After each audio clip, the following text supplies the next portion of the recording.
Hello everyone, welcome to brain booster academy. இன்றைக்கி நம்ம பார்க்க போகிற டாபிக் பார்த்திங்கன்னா ஐம்பெருங்காப்பியங்கள். இந்த ஐம்பெருங்காப்பியங்களை பற்றி ஆல்ரெடி ப்ரீஃபாக என்னுடைய சேனலில் போஸ்ட் பண்ணியிருக்கேன். அதை பார்க்காதவங்க பார்த்துட்டு இது கண்டினியூ பண்ணிங்கன்னா உங்களுக்கு எக்ஸாம் பாயிண்ட் ஆஃப் வியூவில் ரொம்பவே யூஸ்ஃபுல்லாக இருக்கும். இப்போ வாங்க டாப்பிக்கில் போகலாம். இப்போ ஐம்பெருங்காப்பியங்களை நம்ம பார்க்க போகிற காப்பியம் பார்த்திங்கன்னா குண்டலகேசியும் வளையாபதியும். குண்டலகேசியை இயற்றியவர் நாதகூத்தனார். இவருடைய சமயம் பௌத்த சமயம். பௌத்த சமயம் என்கிற புத்த சமயம்.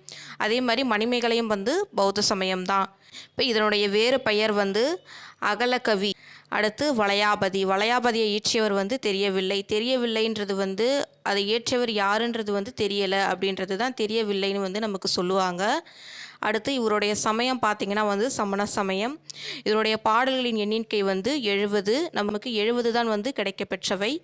அடுத்து நவகொடி நாராயணன் பற்றி கூறும் நூல் தான் எது? வளையாபதி. ஐம்பெருங்காப்பியங்களை பற்றி நமக்கு எக்ஸாமில் கண்டிப்பாக கேட்டுட்டு வராங்க. டிஎன்பிசிக்கு படிக்கக்கூடியவங்க கண்டிப்பாக இந்த டாபிக் படிச்சுட்டு போங்க. உங்களுக்கு எக்ஸாமுக்கு ரொம்ப யூஸ்ஃபுல்லாகவே இருக்கும். வேறு ஒரு இன்ஃபர்மேஷனோட வேறு ஒரு டாப்பிக்கில் உங்களை சந்திக்கும் வரை நன்றி, வணக்கம்.